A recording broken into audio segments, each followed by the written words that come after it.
Mr. President,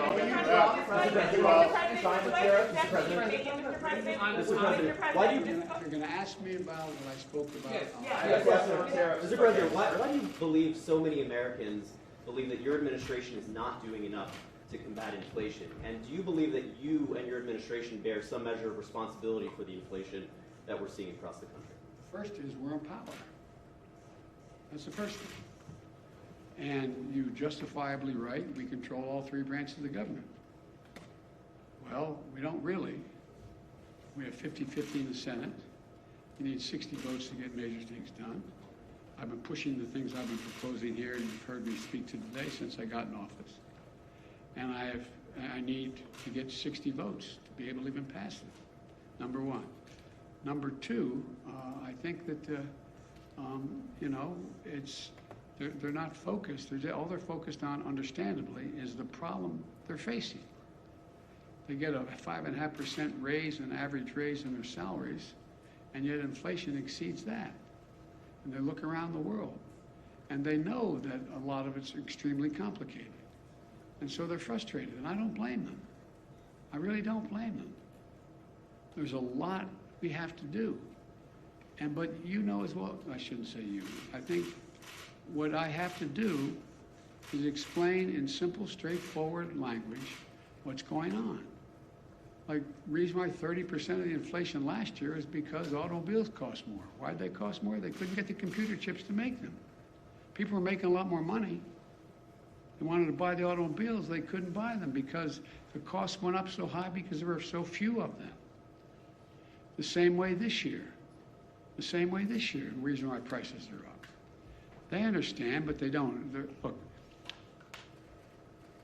most people, the vast majority of Americans are hoping that their government just takes care of the problem and they don't have to think about it in detail at the kitchen table or at the dinner table. And that's understandable no matter what their background. But right now, it's confusing. There's a war in Ukraine and they're scratching their heads like, what the heck is Russia doing? Should we be helping? They think we should be helping the innocent Ukrainians. But what impact does that have? Do you think the average person, whether they have a PhD or they have any other job, sits and thinks, wow, there's thousands of tons of grain in elevators in Ukraine that can't get out. And Ukraine's one of the biggest producers of corn and wheat.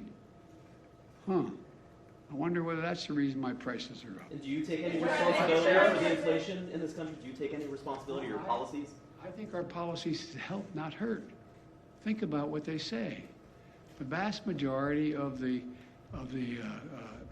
economists think that this is going to be a real tough problem to solve, but it's not because of spending. We brought down the deficit. The bottom line is, how much does America owe? How much in the hole are we going? We're reducing that. Today you have retail gasoline prices and diesel prices at record highs. Yes. Yet you have yet to ask Americans to consume less. You're a train guy. Have you ever thought of your administration asking Americans to drive less, to take public transport? Well, if you ever raised a family like mine, you don't have to tell them. They're doing everything in their power to figure out how not to have to show up at the gas pump. That's why, for example, one of the things that's going to help a lot, but it's going to take time, is our infrastructure bill. The truth is, they don't have that many options in terms of transportation around the country right now. If you live in the Northeast Corridor, you do. If you're driving back and forth between Baltimore, Washington, New York, et cetera. But you don't have many choices. You don't have a whole lot of choices to deal with other aspects of transportation in terms of local transportation. And so what happens is, and unless they're electric, we find ourselves the cost of flying, buying a ticket on a plane costs more because of gas prices. So this is a process, but it's a process that I've been consistent about, wanting to lower prices and shift to renewable energy so we're not as dependent.